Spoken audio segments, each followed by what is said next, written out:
The week between Christmas and New Year's is usually a pretty slow week, especially when the government is shut down.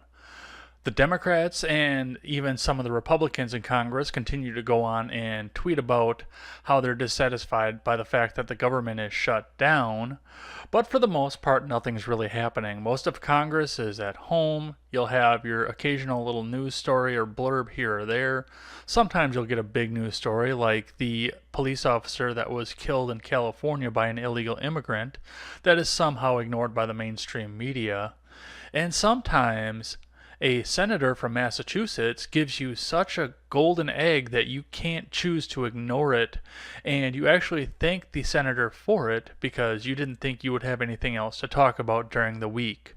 On New Year's Eve, when most of the constituency and for the most part the majority of America was already getting wasted for the New Year's party and sending out 2018 because nobody could stand it, Senator Elizabeth Warren from Massachusetts gave us all the gift that keeps on giving.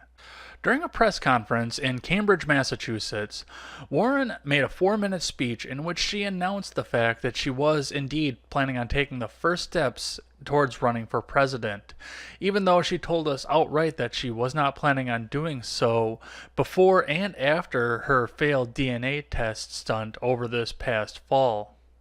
While the video is extensive, and I will have it linked in the description below, I'm not going to play the full video on this channel, but I do want to start out by taking the first few seconds of this speech and reminding everybody about how Elizabeth Warren came to power, how she got recognition enough to run for the Senate, and of course her botched DNA debacle from this past fall. Let's have a look at what Liz Warren had to say in the beginning of her speech.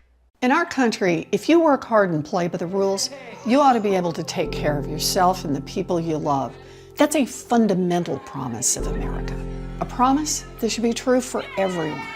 Of course, everybody can get ahead if they play by the rules. That's exactly why Elizabeth Warren told the Harvard board that she was a Native American and actually took the title of the first Native American professor at Harvard University and kept that up for her entire tenure there and even in through her tenure in the Senate. That is indeed playing by the rules, but Warren didn't stop there. Once her speech was done, she decided, probably against the wishes of her publicist, that she needed to go on Facebook Live and go ahead and have a beer in front of everybody and try and be as relatable as she possibly could. And to quote Ben Shapiro, I haven't seen anybody that inauthentic in campaign material since Hillary Clinton ran for president in 2016. I found a short 1.5-minute version of this video, and let's take a look at that and watch the cringe for ourselves. Hold on a sec. I'm going to get me a beer.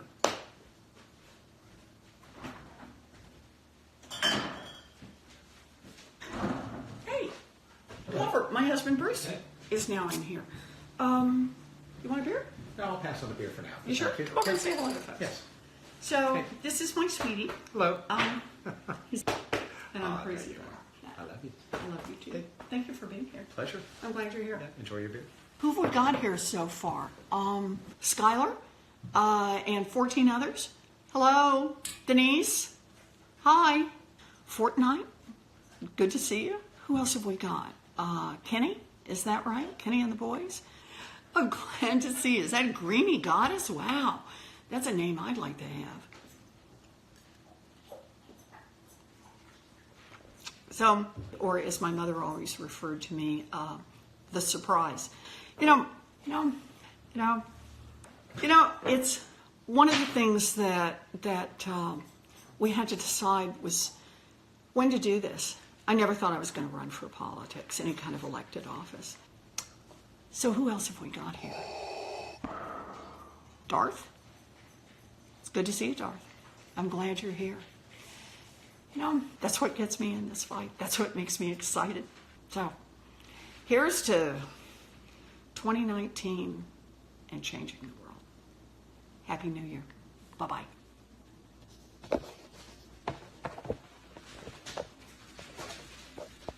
Now, in spite of the fact that nobody in America was really paying attention to anything that was happening in politics on the day that Warren decided to announce, we were all gearing up to ring in the new year and push out 2018, the mainstream media pundits, especially over on CNN and Vox, could not help themselves from looking at this, advertising it, and singing Warren's praises for all of it.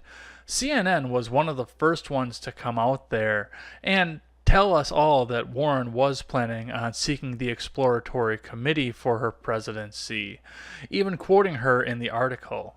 I've got the full article linked in the description below, but I'd like to take a second and look at a couple of the lines from it moving towards the end, looking at Warren's platform. I quote, "Speaking to reporters on Monday, Warren suggested that she was unlikely to seek the assistance of a big money outside group. I don't think we ought to be running campaigns that are funded by billionaires, whether it goes through super PACs or their own money that they're spending," she said. And that's something important, because if any billionaire was trying to put a lot of big money into her campaign out of their own pockets, they would be guilty of campaign finance violation, and she should go and ask her potential 2020 opponent about how seriously the Northeast takes campaign finance and the charges that they want to press on that. But I do want to take this a step further. First off, it's always a good thing when somebody is trying to make a grassroots campaign. I mean, Bernie Sanders did it very well. A lot of people like to criticize Sanders for the way that he got money and the way that he rallied, but in reality, the majority of the Sanders campaign was funded by small donations, sometimes as low as $5. And if Warren can pull off the same thing, then she is going to have it made through. But unfortunately, she is going to have to stop the influence of many of the media giants out there that already want to sing her praises. CNN is already doing a very good job of reading her campaign ads live read on the air and putting them on the website. And they're doing these live reads for what seems to be essentially free. In all honesty, I wonder what it would cost to put a minute-long advertisement on CNN these days. I know their ratings are dropping, so the prices are probably starting to fall, but CNN is still commanding a lot of money for advertising space. And here's Elizabeth Warren getting it all for free from CNN, both on the air and on their website. I spent all of Wednesday listening to all of the pundits out there tell us all how Elizabeth Warren is already getting ready to run for president. Indeed, they're saying that her candidacy is already set in stone. But it's important to realize, when you look at what Warren has done and what that means for politics, that she hasn't actually announced her full candidacy yet. She has only sought an exploratory committee, and I don't think a lot of America knows what the exploratory committee is right offhand. According to the Boston Globe, when Warren said that she was going to be pursuing an exploratory committee, what that means in political speak is that she can now openly start asking for donations from donors to run for president. These donations do not go directly into the campaign at this point yet. What they are there to do is try and make it easier for Warren to start conducting polls to see if she actually has a snowball's chance in hell of winning the presidency against all takers and, of course, against the incumbent. This is considered to be an important part of campaign finance, but where this differs than actual candidacy for the president is that Warren does not have to divulge any of this spending right now to the Federal Elections Commissions. Now, if the polling turns out favorable for her and the pollsters think that she can defeat the incumbent or anybody else that tries to primary her, that is something that changes, because then she is going to have to track everything that she spent on the polls and now report that to the FEC if her candidacy becomes official. But for right now, she's just asking for essentially money to see if she can do this or not. While many people were urging Warren to run for the presidency in 2016 while she was still a freshman politician, serving her first term in the U.S. Senate, it's very interesting right now that Warren has been one of the first people to put big money up to try and start polling to see if she has a chance to win the presidency in 2020, especially this early in the cycle. And it's the most interesting when we look at this USA Today poll that was put out just a few days before Warren decided that she was going to run. Now, it's a little bit hard to see the entire chart right now because my screen size hasn't allowed for it, but there are 4 categories for the people that everybody is looking at running in 2020. What's interesting when you look at this chart is that according to the legend, the dark blue bars represent the percentage of people polled that believe that the specific candidate shouldn't run. And scrolling through the chart, you quickly see that Elizabeth Warren is in 3rd place for candidates that the people feel should not run.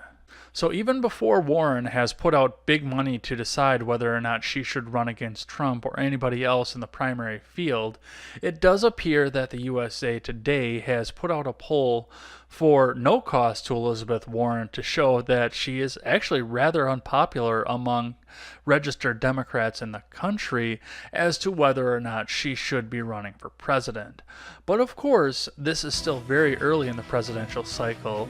Warren's candidacy is not official yet, and we do still have to wait and see. What do you think about Elizabeth Warren's candidacy for the presidency? Do you think she has what it takes to rise to the top of the Democratic field, and do you think she has what it takes to take down Trump? I always welcome a thoughtful and positive discussion in the comment section below, and especially over on Twitter. That is at EdsBlog Twitter with a 1 in place of the I. Thanks as always for listening to this show and supporting this channel. And remember, never take the words of bloggers, podcasters, or journalists as gospel. Find all the facts and draw your own conclusions. Take care. You're always there.